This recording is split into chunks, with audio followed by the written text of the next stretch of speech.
Appreciate the opportunity to be here today and share information regarding the officer-involved shooting from this past Monday. This is an extremely serious matter. It involves great tragedy suffered by many families involved in the incident. It's important, however, right now that I think as a community we don't rush to judgment.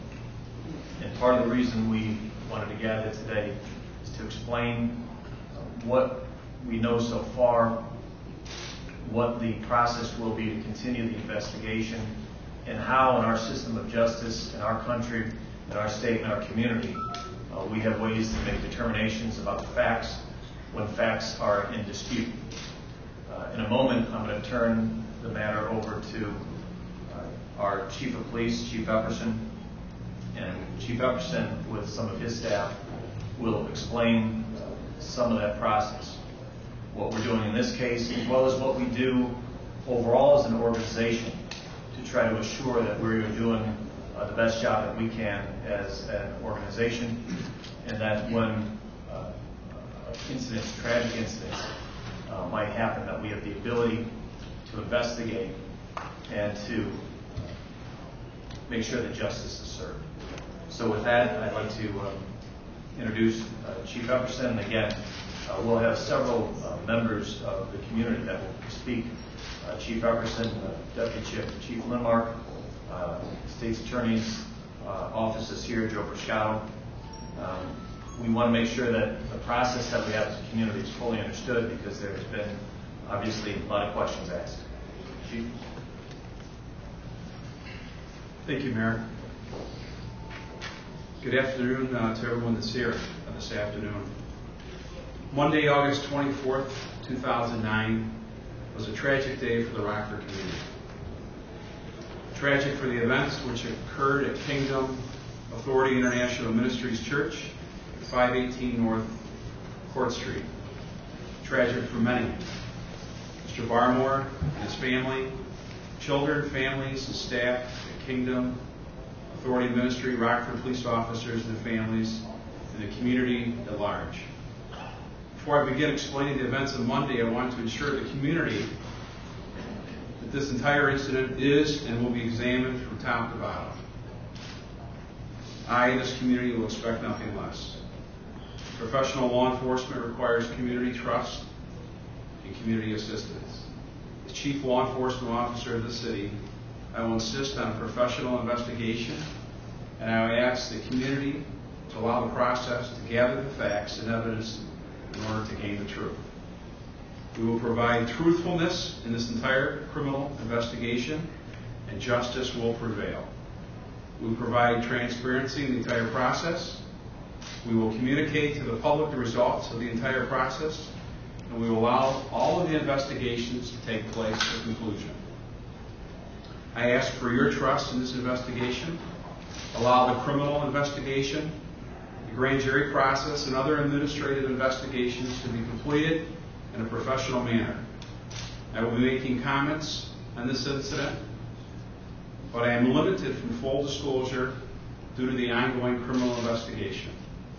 There are many open issues which are still pending, and I am unable at this time to make any conclusive decisions. I want to begin by charting out my remarks and what I'm going to cover.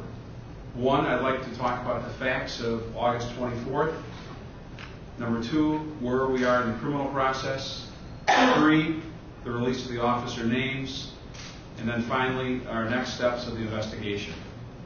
First part, the facts on Monday, August 24th. Officers received information around 12:16 p.m. of a person named Mark Barmore, who had returned to the location of a dispute the prior evening.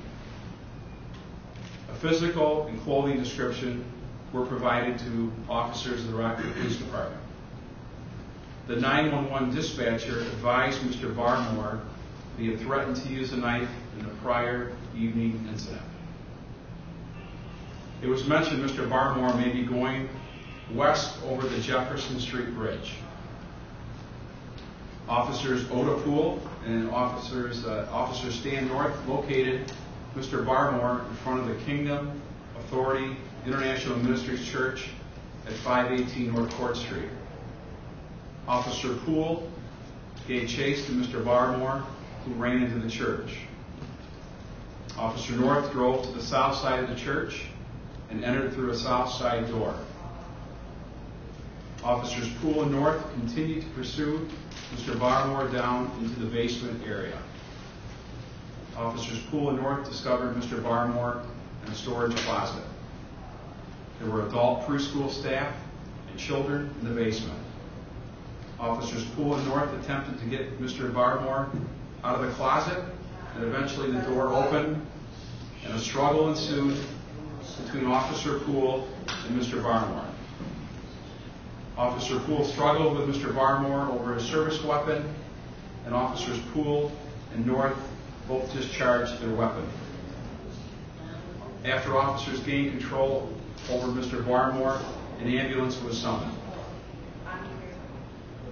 No other individuals in the basement were injured, and community service officers and police chaplains assisted school staff in releasing children to their parents and providing them information. External investigation, not internal, external. I agree. Immediate counseling assistance was provided to children and their families by Janet Waddles. Any follow-up is extended. Secondly, I'd like to speak about the criminal process. And at this time, Deputy Chief Lindmark, who is the Bureau Commander of the Investigative Services, will come forward and offer some brief remarks as to where that's at. The criminal investigation is continuing, and we will turn over our results to the Winnebago County State's Attorney's Office for their review upon completion of our investigation. At this time, Deputy Chief Lindmark.